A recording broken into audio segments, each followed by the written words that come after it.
Let me give you a shocker. Did you know that every single day we consume more information than kings consumed in their entire lifetime? Somehow, we understand life less. When you think about it, every day you scroll through hundreds of tweets, hundreds of reels, podcasts, documentaries, motivational quotes, health tips, finance tips, relationship expert tips, this and that. And after all that, you still don't know what to do with your life. Do you know why? Because information is not transformation. We are consuming too much information, but processing too little meaning.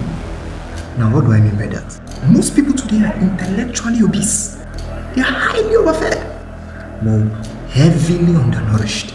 They know almost everything happening in the world. But like Jon Snow, they know nothing, absolutely nothing about themselves. Do you know what funny thing we do in this generation? We mistake exposure for wisdom. Just because you watch a video on discipline does not mean you've become disciplined. Just because you've consumed an insightful content does not mean you've integrated truth into your life. The internet has trained us to be collectors of ideas. We no longer sit with ideas. We no longer wrestle with ideas.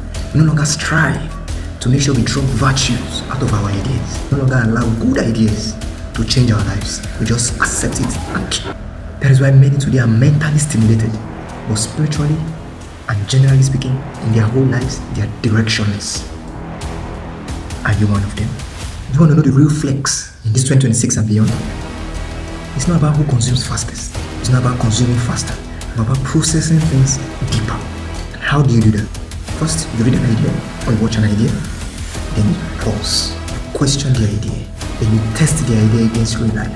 Then you apply whatever you draw out as substance from that idea. That's how wisdom is built. It's not by endlessly scrolling through random thoughts, random borrowed thoughts. It is obvious now in our generation that we no longer lack information. What we have done in this generation is that we have simply abandoned reflection.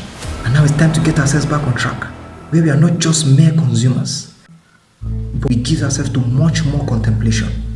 This is what you need to change your life.